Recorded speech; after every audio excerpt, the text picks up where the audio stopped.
वजीर किया हुआ है, उनको रखा हुआ है कि अगर रियासत पे हमले की ज़रूरत पड़े तो वो ट्रेन दहशतगर्द वहाँ पर रखे हुए हैं।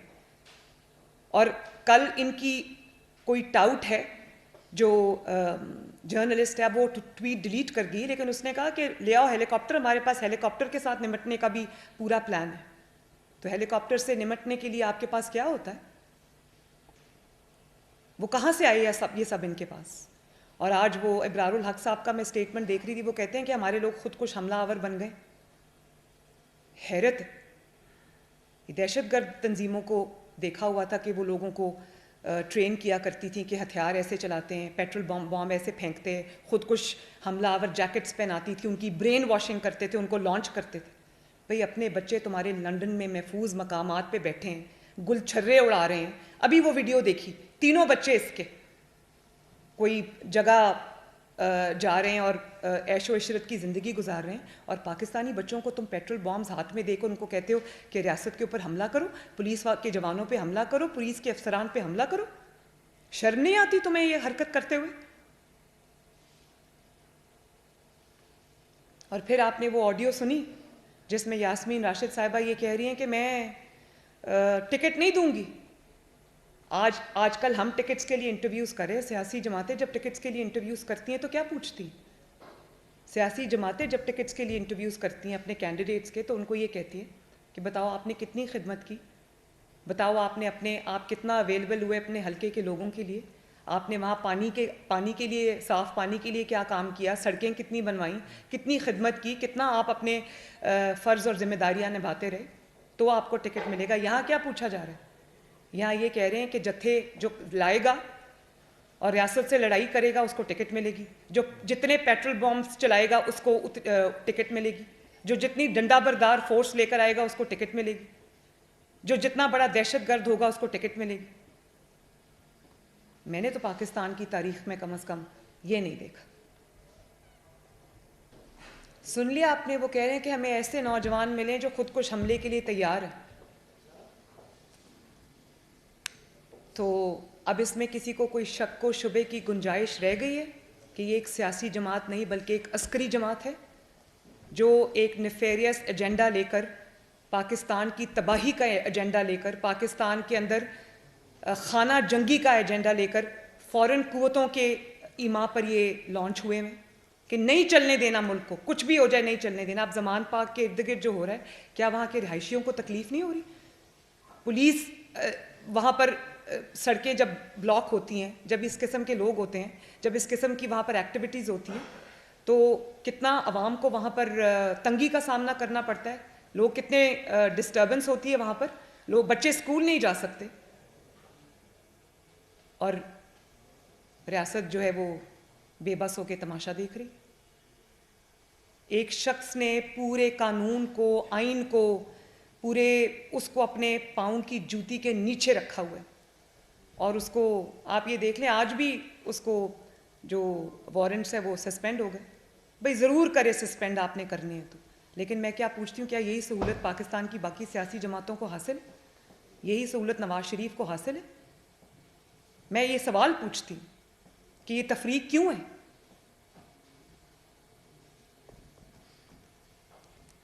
और आप ये देखें कि जिस तरह से जो खुद कुछ हमला आवर को ब्रेन वॉश किया जाता है, जो अस्करी तंजीमों के सरबराह होते हैं, जो दहशतगर्द तंजीमों के सरबराह होते हैं, वो गार में से बैठकर अपने इंटरव्यूज़, अपनी वीडियोज़ नामालूम मकाम से जो है वो आवाम तक पहुँचाते हैं। ये क्या कर रहा है? ये भी तो वही कर रहा है। ज़मान पाक के बंकर में कहीं छुपा हुआ है और वहाँ से इंटरव्यूज़ भी दे रहा है। अदालत नहीं जाना, पेश नहीं होना, इंटरव्यूज़ भी करने हैं, सब कुछ करना है। उस वक्त करते हुए ना जान को कोई ख़तरा है, ना किसी और चीज़ का कोई ख़तरा है। और जिस तरह जो अस्करी जमातें हैं या जिस तरह से दहशतगर्द जमातें हैं वो अपने लोगों को ये कहती हैं कि जाओ खुद कुछ जैकेट पहनो, खुद कुछ हमला करो, जन्नत का वादा करती हैं, इसी तरह ये लोगों को कह रहा है जाओ रियासत पे हमला करो, ये टिकट का वादा कर रहा है। एक ही बात है, कोई दो बातें नहीं है ये। और मासूम शहरियों को इस्तेमाल कर रहे हैं, ख़वातीन को इस्तेमाल कर रहे हैं, अपने बच्चे बाहर बिठाए हुए, अपनी ख़वातीन बाहर बिठाई हुई और सड़क पे निहत्ते बच्चों को आगे किया हुआ, जिन्होंने डंडे पकड़े हुए। क्या ये मेरी कौम का मुस्तकबिल है? क्या ये मेरे नौजवानों का मुस्तकबिल है? तो ये सवाल हैं ऐसे जिनके जवाब पाकिस्तानी कौम जो है वो मांग रही है। टिकट लेते हुए ये पूछेंगे कितने नौजवानों के, कितने पुलिस वालों के सर तोड़े, कितनी पुलिस वालों की हड्डियां तोड़ी। ये पाकिस्तान की सियासत को क्या रुख दिया जा रहा है और ये पाकिस्तान का क्या चेहरा पेश किया जा रहा है, सिर्फ इसलिए कि एक शख्स अपने मुकदमात से डरता है, एक शख्स इंसाफ से डरता है, एक शख्स के हाथ जराइम से रंगे हुए हैं, लेकिन वो अदालत में पेश नहीं होता। भाई कुछ नहीं किया तो हो जाओ ना पेश, कह दो मैंने कुछ नहीं किया। वो भी नहीं कहना, क्योंकि झूठ पहले पता है कि जुर्म किया हुआ है। सिर्फ एक शख्स की जान बचाने के लिए कानून से ये पूरा का पूरा खेल रचाया जा रहा है और पूरी स्टेट जो है वो हॉस्टेज बनी हुई है।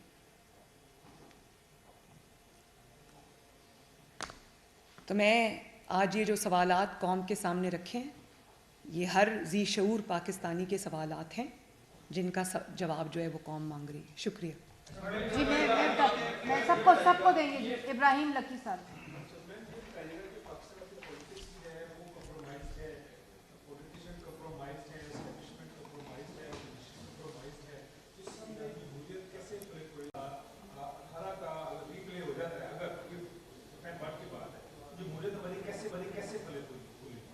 ये जो मैंने अभी पूरा मुकदमा आपके सामने रखा, जमहूरियत के आगे बढ़ने का एक ही तरीका है कि गैर जमहूरी जो लोग हैं, जो किसी एजेंडा के तहत लॉन्च किए गए हैं, उनका हिसाब किताब हो, उनका पूरा कच्चा छट्टा आवाम के सामने लेकर आएं, और अगर वो अकाउंटेबिलिटी से भागते हैं तो उनको पकड़ के अदालतों में पेश किया जाए। और इसमें मैं अदालतों को भी ये कहूँगी कि आपको इंसाफ करना चाहिए। जब आप के जो अहकामात हैं उनको हवा में उड़ाया जाता है, जब उनका तमाशा बनाया जाता है, जब आपके अहकामात को नहीं मानते, और पाकिस्तान का एक आदमी जो अपने आप को पॉलिटिकल लीडर कहता है, वो अगर आपके अहकामात का मजाक बनाता है, तमाशा बनाता है, उनको जूती के नीचे रोनता है, उनके बारे में झूठ बोलता है सरेआम, आप अगर चुप करके तमाशा देखेंगे तो पाकिस्तान की अदलिया पे सवाल उठेंगे और उठ रहे हैं। ये नहीं होना चाहिए। जिस मुल्क में इंसाफ होगा उस मुल्क में जमहूरियत भी आगे बढ़ेगी। जी मैं आरिफ दो इशू बड़े हैं चल रहे हैं मुल्क के। एक तो चल रही महंगाई, लोगों को बहुत ज्यादा मुश्किलात का सामना है, आपकी विफाकी हुकूमत है। दूसरा एक्टिव प्रोग्राम की बात हो रही है और एक्टिव मिसाइल सिस्टम की बात हो रही है। कहा ही जा रहा है कि IMF ये कह रहा है कि इसको रिवर्स किया जाए या स्टेप बैक किया जाए इस मामला के हवाले से। तो क्या इस मामला के ऊपर आपकी हुकूमत कुछ देख रही है कि अगर उधर से कुछ शराइत इस तरह की आती हैं तो क्या इकदाम करेगी आपकी हुकूमत? देखिए, आपने महंगाई की बात की, आपने IMF की बात की, मैं फिर वही बात करूंगी। जो शख्स इस महंगाई का जिम्मेदार है, जो शख्स IMF के साथ मुआहदे का जिम्मेदार है, जो शख्स IMF के हाथों पाकिस्तान को गिरवी रखने का जिम्मेदार है, उसको पकड़ो और कौम के सामने पेश करो। वो अपने जवाब खुद दे। जहाँ तक आपने जो बात की, ये एक मुहिब्बे वतन हुकूमत है। कोई ऐसा ना फैसला होगा, ना होने देगी, ना कोई ऐसी शर्त मानेगी जिस पे पाकिस्तान की सालमियत पे कोई आंच भी आए। जी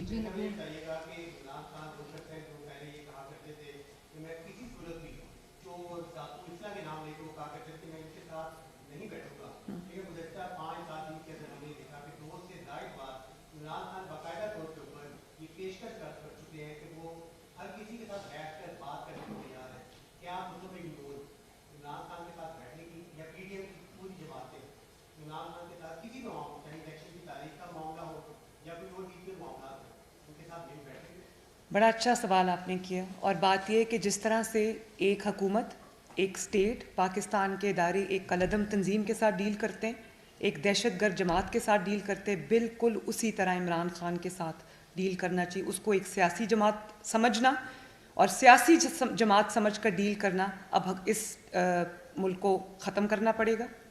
और दूसरी बात जो आपने की ना, वो ये बात इसलिए कर रहे हैं कि वो अपने सारे हरबे आजमा चुके हैं, वो लॉन्ग मार्च कर चुके हैं, वो कॉल्स दे चुके हैं। अभी आपने देखा लाहौर में उन्होंने आवाम को कॉल दी, आवाम नहीं निकली।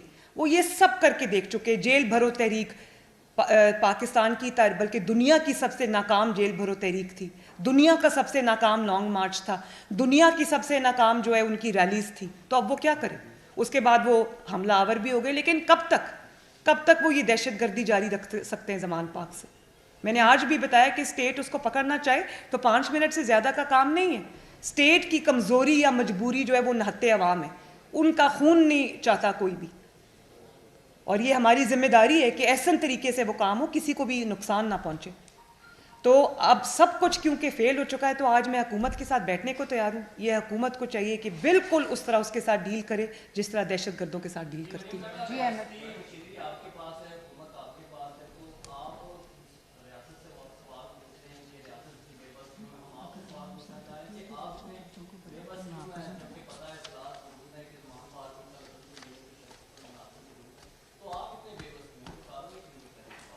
मैंने आपको बताया कि मैं एक तो मेरी जिम्मेदारी पार्टी की है, लेकिन बतौर शहरी मैं ये सवाल रियासत से पूछ सकती हूँ, हुकूमत से पूछ सकती हूँ।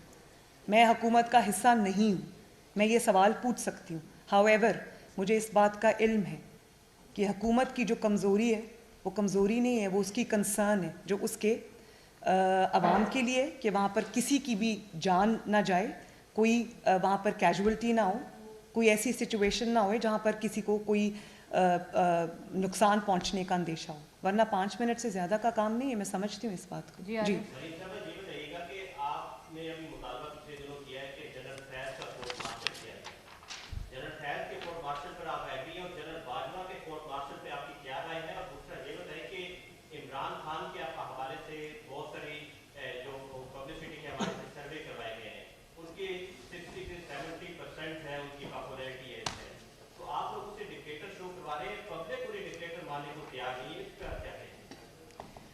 दो सवाल आपने पूछे।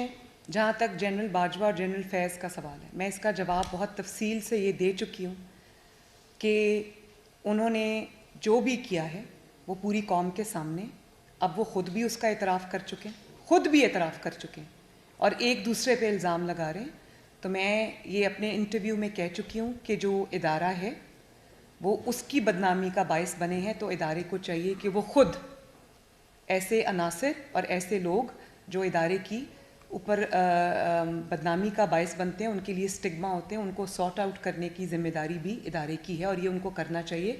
इससे उनकी जो वक़ार है और उनकी जो इज़्ज़त है उसमें इजाफ़ा होगा। दूसरी बात जो आपने की, मैं ख़याली सर्विस पे तो नहीं जाती, लेकिन अगर सर्विस की इतनी ही पॉपुलैरिटी है तो आप मुझे बताएं कि आज दहशतगर्दी पे क्यों उतरने की ज़रूरत पड़ेगी। कहाँ गए वो लोग जो जेल भरो तहरीक में भी नहीं आए, लॉन्ग मार्च में भी नहीं आए, लाहौर की रैली में भी नहीं आए, किसी कॉल पर भी नहीं आए, और उनको ये थ्रेटन किया जा रहा है कि लोग लेकर आओ वरना आपको टिकट नहीं मिलेगा। तो ये पॉपुलर जमातें होती, कहाँ है पॉपुलैरिटी? वो थ्रेट्स क्यों पेश किए जा रहे हैं कि लोग लाओगे तो हम आपको टिकट देंगे, मतलब देयर बाय मीनिंग के लोग नहीं आ रहे। खाली खुली जो अपनी ही सीटों को जीत जाना, उसमें से भी PMLN कुछ सीटें जीत गई है। तो ये तो इंशाअल्लाह ताला बहुत जल्द इलेक्शन होंगे तो पता चलेगा कि पॉपुलर कौन है, असल पॉपुलर कौन है, लोग सब समझते हैं। जी, सर्वेज हम भी करा रहे हैं और बिला वजह हम मैदान में अपनी इलेक्शन की तैयारी के लिए नहीं उतरे हुए, हम साइंटिफिकली अपने इलेक्शन की तैयारी कर रहे हैं। सर्वे हम भी करा रहे हैं और अल्लाह ताला के फजल करम से सर्वेस के बाद हमें पता चला है कि एक्चुअल पोजीशन क्या है। PMLN जीतेगी इंशाल्लाह।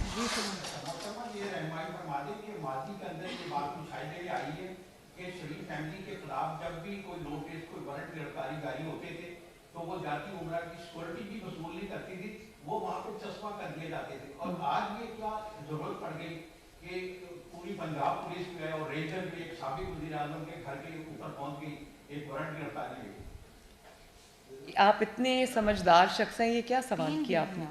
आप देखें कि अगर नोटिस कभी वसूल नहीं किया तो वो 200 पेशियाँ नोटिस वसूल किए बगैर ही हो गई।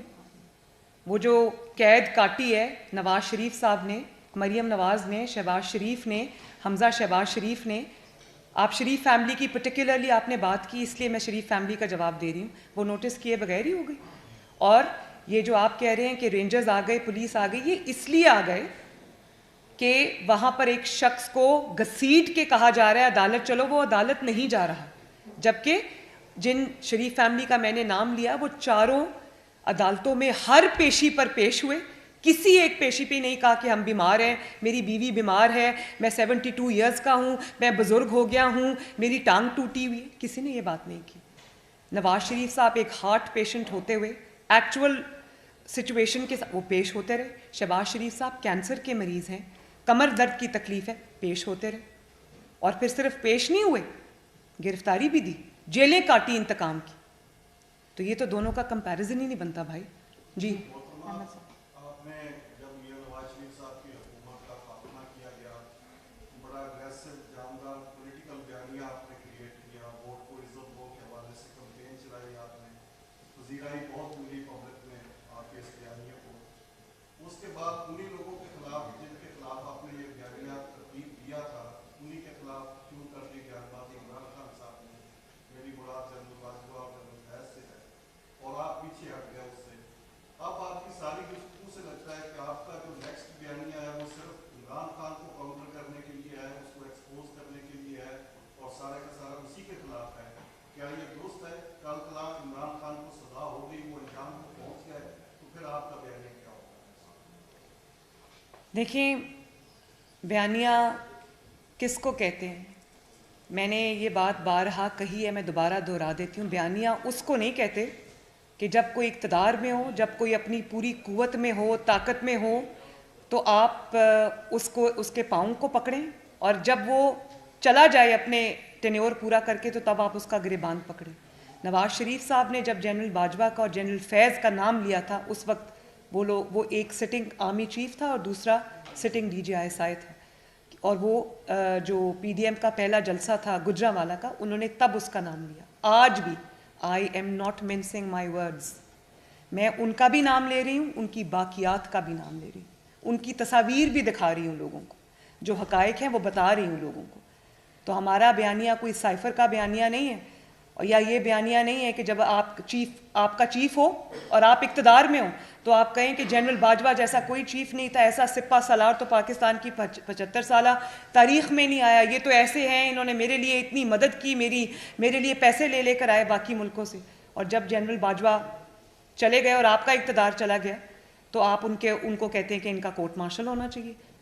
ये तो बुज़दिल की निशानी है कि जब आपको किसी से डर हो, कोई ताकतवर हो, उस वक्त आप उसके पाँव पकड़े, और जब वो बाहर आ जाए, कमज़ोर हो जाए, तो तब आप उसका गिरेबान पकड़े। मुस्लिम लीग नून ने ये नहीं किया। मुस्लिम लीग नून ने अंजाम से बेपरवाह होकर सच बात की, और अब आज भी सच बात कर रही हूँ। मुझे रिफ्यूट कर सकते हैं तो करें, और कल भी सच बात करूँगी इंशाल्लाह जी।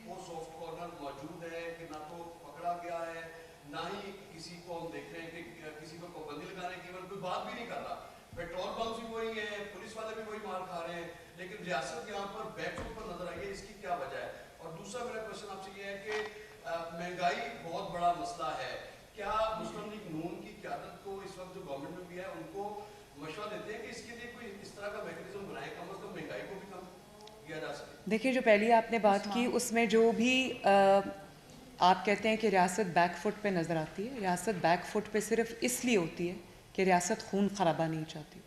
रियासत किसी भी शहरी की जान की कदर करती है, उसकी हिफाजत रियासत की ज़िम्मेदारी है।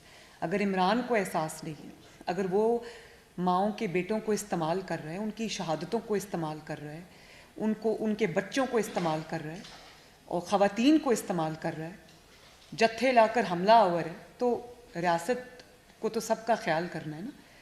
हाँ, ये ज़रूर है कि अब रियासत को इदारों के साथ सर जोड़ के बैठना होगा, और इसके ऊपर से सियासी जमात का लेबल जो है वो हटाना होगा।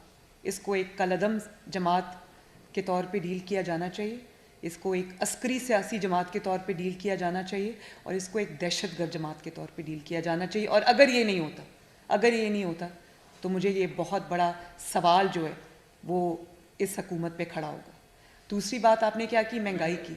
मुझे हुकूमत को मशवरा देने की ज़रूरत नहीं है, क्योंकि मैं ये जानती हूँ कि शहबाज शरीफ साहब हों या इसहाक डार साहब हो, वो दिन रात उनका पहला कंसर्न ही यही है, और उनके एजेंडा पे सबसे नंबर 1 आइटम होता है कि महंगाई को किस तरह कंट्रोल किया जाए, IMF के साथ किस तरह से डील किया जाए इस तरीके से कि आवाम पे ज़्यादा बोझ भी मज़ीद ना पड़े।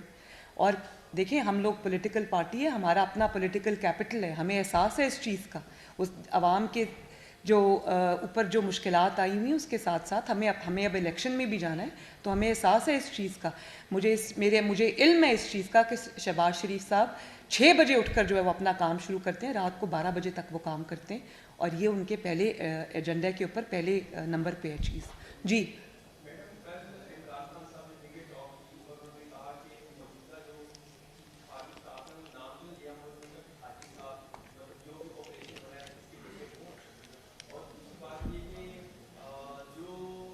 एक सेकंड उमर, पहले इसका मैं जवाब दे उस्मान सॉरी इसका मैं जवाब दे दूं। ये एक बड़ा अच्छा क्वेश्चन है। क्या उनको चीफ ऑफ आर्मी स्टाफ ने कहा था कि अदालत में पेश ना हो? क्या चीफ ऑफ आर्मी स्टाफ ने कहा था कि घर के बंकर में छुप के बैठ जाएं और जब अदालत बुलाए तो कह दें मेरी टांग टूटी हुई? क्या चीफ ऑफ आर्मी स्टाफ ने उनको कहा था कि पिछले 5 महीने से टांग पे प्लास्टर चढ़ा के बैठ जाएं? क्या उन्होंने चीफ ऑफ आर्मी स्टाफ ने उनको कहा था कि आप जो है वो अदालत जब बुलाए तो कह दे मेरी जान को खतरा?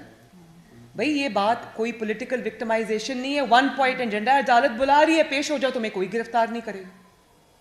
तो क्या ये बुज़दिली का जो आइडिया था ये उनको चीफ ऑफ आर्मी स्टाफ ने दिया था?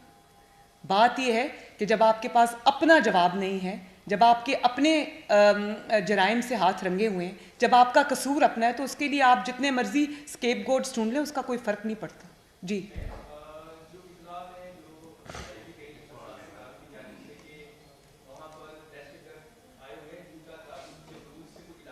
जी जी जी जी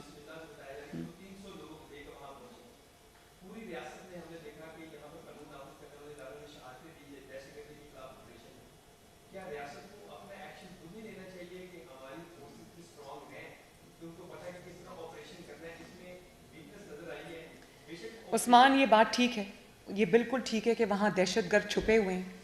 मैंने तो तस्वीर भी देखी उन दहशतगर्दों की जो ज़मान पाक में इस वक्त पनाह लिए हुए हैं। लेकिन देखें, रियासत की फिर मजबूरी, वहाँ सिर्फ दहशतगर्द और जत्थे वाले लोग नहीं, वहाँ पर कुछ मासूम पॉलिटिकल वर्कर्स भी हैं जिनको गुमराह करके लाया गया है वहाँ पर, वो भी वहाँ पे ट्रैप्ड है। तो उनकी हिफाजत की जिम्मेदारी हमारी है, और हम नहीं चाहते कि चाहे वो पॉलिटिकल पार्टी का कारकुन, PTI का कारकुन हो, उसको कोई गुजंद पहुँचे। वो मासूम लोग हैं, वो इस्तेमाल हो रहे हैं। एक चोर की चोरी बचाने के लिए, उसकी बुज़दिली पर पर्दा डालने के लिए वो लोग इस्तेमाल हो रहे हैं। और शर्म आनी चाहिए ऐसे सियासी लीडर को जो अपने आप को सियासी लीडर कहता है कि उसने मार खाने के लिए लोगों के बच्चों को, माओं के बेटों को और ख़वातीन को, घर की ख़वातीन को आगे किया हुआ है, खुद वो छुप के बैठा है। इतनी नामोशी की बात है कि मैंने तो पहले कहा था कि अगर मेरा लीडर ऐसा हो या मेरा वालिद ऐसा हो, मैं तो शर्म के मारे किसी को मुंह भी ना दिखा सकूं। ये एक नई रिवायत हमने सियासत में देखी, और कितनी ये शर्म की बात है। पॉलिटिकल लीडर्स तो सामने से लीड करते हैं, घरों में छुप के तो नहीं बैठते। लोगों को कहा गिरफ्तारी करो, जेल भरो, खुद बेलें भरते रहे अपनी। तो लोगों के बच्चों, माओं के बच्चे फालतू आए हुए, माओं की गोदें जो उजड़ी, वो जो जिले शाह है उसकी माँ से पूछो ना आज, और पूछो कि तुम्हारा बेटा क्यों शहीद हुआ है। वो एक चोर की चोरी बचाने के लिए लोगों के बच्चों को इस्तेमाल कर रहे, फिर उनकी मौत को भी इस्तेमाल करते, उनकी शहादत को भी इस्तेमाल करते। शर्म आनी चाहिए। जी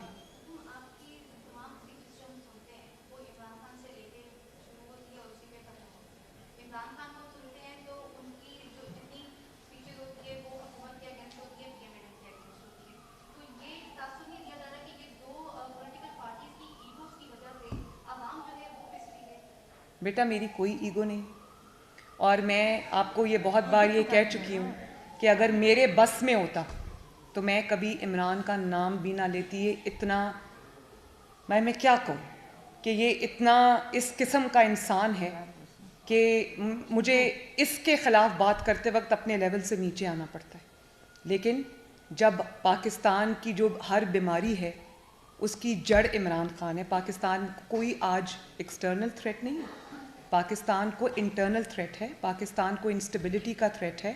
इंस्टेबिलिटी ब्रीडिंग ग्राउंड होती है हर उस प्रॉब्लम के लिए जो आज पाकिस्तान फेस कर रहा है।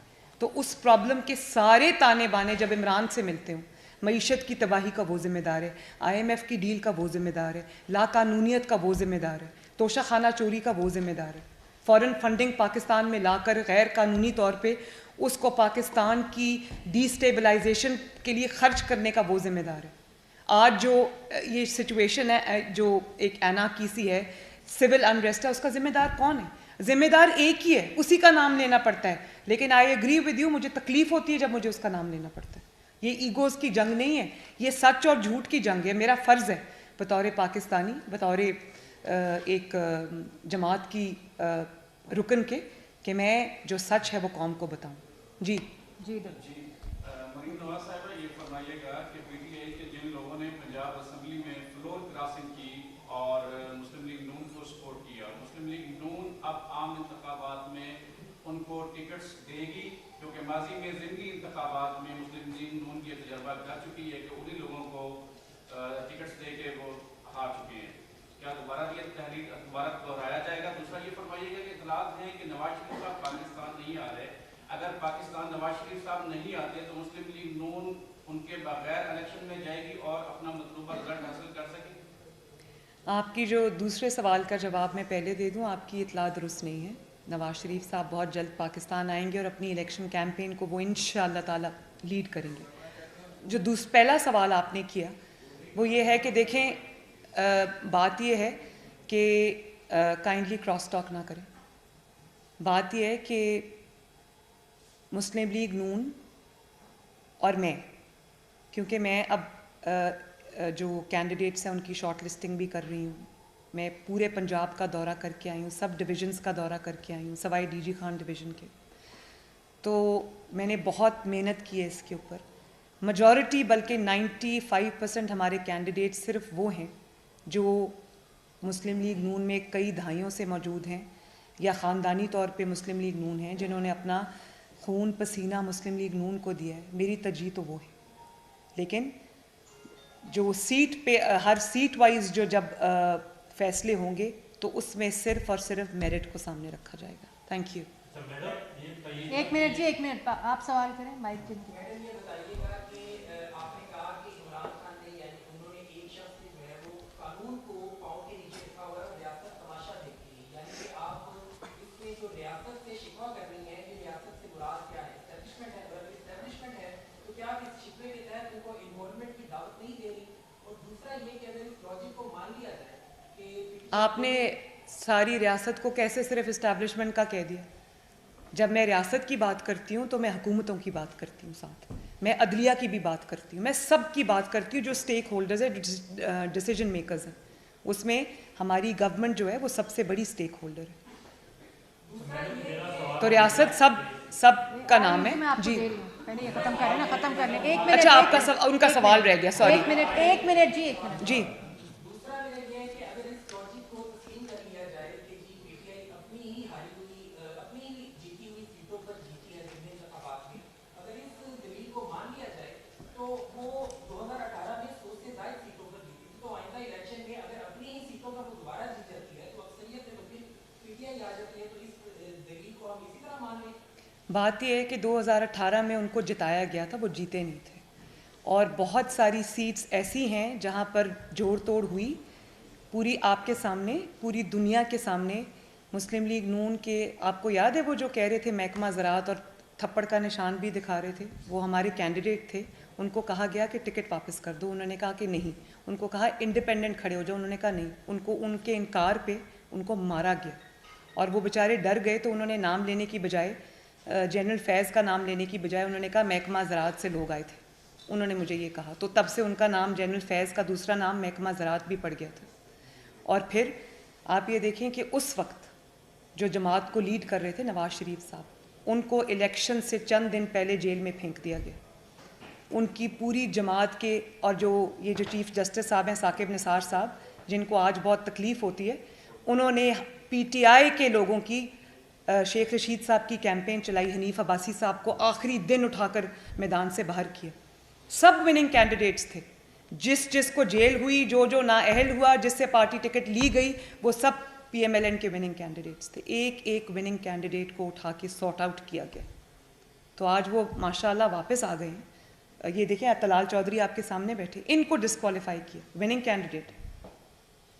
तो आज इंशाल्लाह जब लेवल प्लेइंग फील्ड होगी तो आप देखेंगे मुस्लिम लीग नून जीतेगी इंशाल्लाह। हमारे आइन और कानून में ये बात वाज़ेह है कि कोई भी अस्करियत पसंद जमात या दहशतगर्द जमात इलेक्शन में हिस्सा नहीं ले सकती, पार्लिमानी जमहूरियत का हिस्सा नहीं बन सकती। बतौर चीफ ऑर्गेनाइजर मुस्लिम लीग नून या सीनियर वाइस प्रेसिडेंट, क्या आप पाकिस्तान तहरीक इंसाफ को अस्करी या कालादम तंजीम करार दिलवाने के लिए इलेक्शन कमीशन या मुतल्लिका फोरम पे रजू करेंगी या सिर्फ ये सियासी बयान होगा? नहीं, मेरा सियासी बयानिया नहीं है। दूसरा सवाल बाद में, मेरा बिल्कुल सियासी बयानिया नहीं है। कौम के सामने हकाइक हैं और मैं समझती हूँ कि किसी को सिर्फ इसलिए एस्केप नहीं देना चाहिए कि किसी ने सियासी होने का लिबादा उड़ा हुआ है। इनके निकाब इनके मुंह से खींचने चाहिए, इनके भयानक चेहरे अवाम को नज़र आने चाहिए।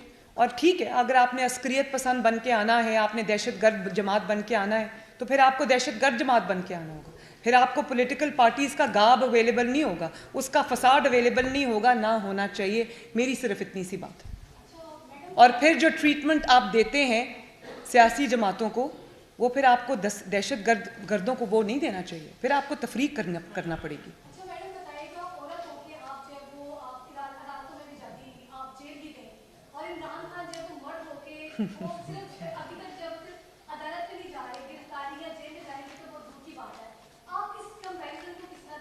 मैं इस कंपैरिजन को, जो शेर और गीदड़ के, एक तरफ आप शेर रख लें, एक तरफ आप गीदड़ रख लें, तो आप देख लें, आपने मेरी बात की। जो गिरफ्तारी से डर जाए, जो अपने निहत्ते कारकुनों को मरवाने के लिए आगे छोड़ दे, खुद बाथरूम में छुप जाए या चारपाई के नीचे छुप जाए, उसको क्या कहते हैं? उसको पॉलिटिकल लीडर नहीं कहते। पॉलिटिकल लीडर तो हंसते हंसते फांसी के फंदे पे झूल जाते हैं, हंसते हंसते शहादत कबूल कर लेते हैं, हंसते हंसते डिस्क्वालीफाई हो जाते हैं, हंसते हंसते जंदानों में वक्त गुजार के आ जाते हैं। ये होते हैं पॉलिटिकल लीडर्स, जो ये नहीं कर सकते, जिनकी गिरफ्तारी के नाम से जान जाती है, उनकी नींदें उड़ जाती हैं, तो उसको लीडर नहीं गीदड़ कहते हैं।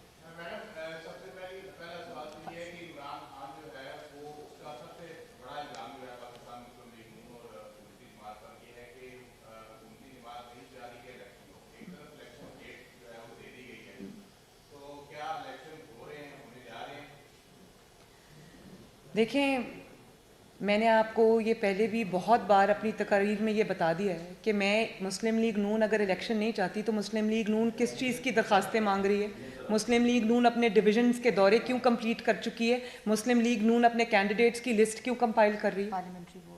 आज पार्लियामेंट्री बोर्ड्स भी अनाउंस हो गए, तो मुस्लिम लीग नून अगर इलेक्शन से दौड़ रही हो तो मुस्लिम लीग नून एक वाहिद जमात है जिसने मैदान में उतरकर अपनी तैयारी शुरू कर दी है। मुस्लिम लीग नून चारपाई के नीचे नहीं छुपी हुई, मुस्लिम लीग नून अपने घर से रियासत पे हमले नहीं करा रही, मुस्लिम लीग मैदान में इलेक्शन की तैयारी कर रही है। और ये भी मैं बता दूं, इंशाअल्लाह ताला ना सिर्फ हम ये इलेक्शन लड़ेंगे बल्कि जीतेंगे, दोबारा दुख से कह रही हूँ।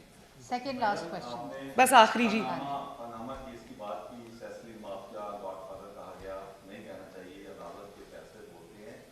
जब जजेस आला अदलिया में सिलेक्शन मनपसंद लगाए जाएंगे तो ऐसा ही होगा। अब आपकी हुकूमत है, क्या आप आला अदलिया के जजेस की मेरिट पर तैनाती के लिए कोई कानून साजी या जुडिशल रिफॉर्म लाने की बात करेंगी?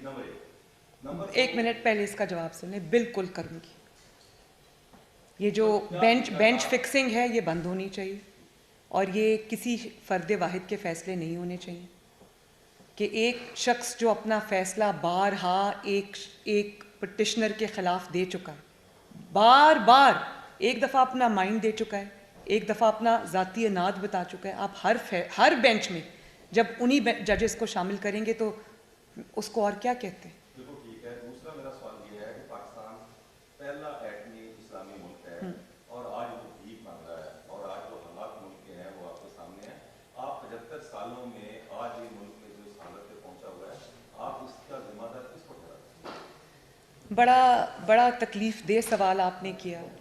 पाकिस्तान जिस तरह से तरक्की कर रहा था, आगे बढ़ रहा था, वो कुछ लोगों को तकलीफ़ हो गई उसकी।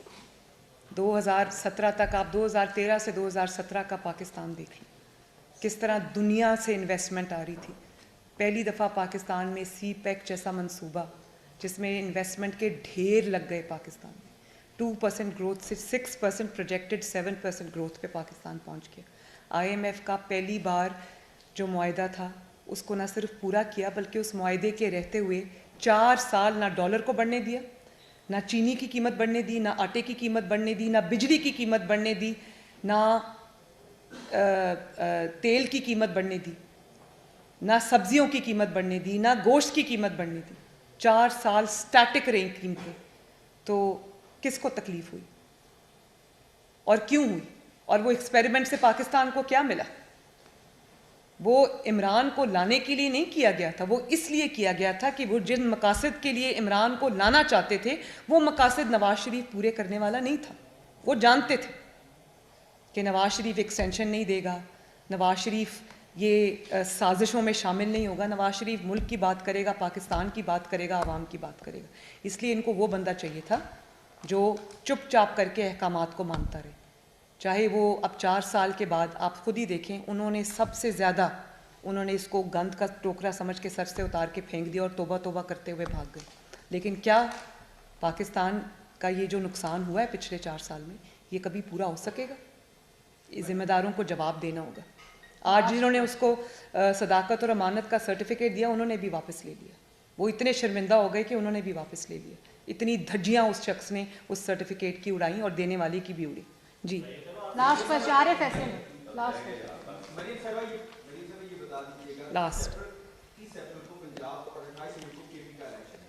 1 माह वहां ज्यादा हो चुका है। दूसरी तरफ इंतखाबात होते हुए नजर नहीं आती हैं। इलेक्शन प्रोसेस का तमाम जमातें हिस्सा भी बन रही हैं।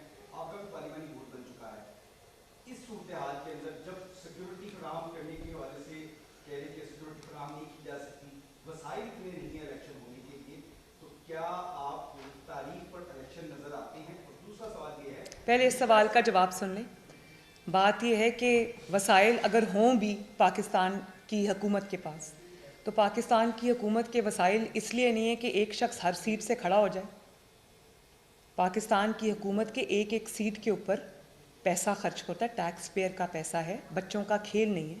फिर वो उनसे इलेक्शन जीत जाए, फिर उनसे इस्तीफ़ा दे दे, फिर असेंबली तोड़ दे, और उसके बाद बार बार क्या यही तमाशा होता रहेगा? भाई एक हाथ बंदर है, उसके हाथ में माचिस है, वो पूरे जंगल में आग लगाने पे तुला हुआ है, तो उसके कहने पे तो रियासत नहीं चल सकती ना। फिर ये भी देखना पड़ेगा कि आज भी इंतखाबात हों, महीने बाद हों, 30 अप्रैल को, अल्लाह के फजलो करम से हम तैयार हैं, अपनी तैयारी पूरी कर रहे हैं। लेकिन क्या ये प्रेसिडेंट सेट होगा कि एक ज़हनी तौर पर कमज़ोर इंसान, जो ज़हनी तौर पर स्टेबल नहीं है, जो ज़हनी तौर पे एक माजूर इंसान है, अद्वियात के ज़ेरे असर है, उस शख्स के कहने पर आज पंजाब की असेंबली का इलेक्शन भी हो जाएगा, KPK की असेंबली का इलेक्शन भी हो जाएगा, उसके 6 महीने बाद या 4 महीने बाद नेशनल असेंबली के इलेक्शंस होंगे। तो क्या हर 5 साल बाद यही हुआ करेगा कि पहले पंजाब असेंबली का होगा इलेक्शन, उसके महीने बाद KPK असेंबली का इलेक्शन होगा, उसके बाद जो है वो कौमी असेंबली के इलेक्शन होंगे? ये कोई तमाशा है? ये 22 करोड़ आवाम का जीता जागता मुल्क है। यहाँ पे एक मंशियात ज़दा शख्स के फैसलों पर फैसले नहीं किए जा सकते। अच्छा ये बता दें, डिजिटल सेंसस इस वक्त जारी है। अगर 2 असेंबलियों में इंतखाबात होती हैं और 2 असेंबलियों में बाद में वफाक में होती हैं, तो क्या हम तकरीब नहीं करेंगे? क्या हम इस मर्दमशुमारी पर और बाद में होने वाले इलेक्शन को आपस में कॉन्फ्लिक्ट कर देंगे? देखिए, ये आपने बड़ा टेक्निकल सवाल किया है। मेरे पास भी ये मेरा कंसर्न भी है। ये नहीं हो सकता कि कुछ के पिछले सेंसस पे हो, कुछ के अगले सेंसस पे हो या मौजूदा सेंसस पे हो। यही जो टेक्निकल चीज़ें हैं वो उनका फ़ैसला करना पड़ेगा। और ये मेरा ख्याल है कि जो कंसर्न इदारे हैं वो सब ये चीज़ें ज़रूर कंसिडर कर रहे होंगे। बहरहाल मैं रिपीट करना चाहती हूँ, इलेक्शन अप्रैल में हो, मई में हो, जून में हो या अक्टूबर नवंबर में हो, इंशाअल्लाह ताला PMLN पूरा मुकाबला करने के लिए तैयार है। बहुत बहुत शुक्रिया।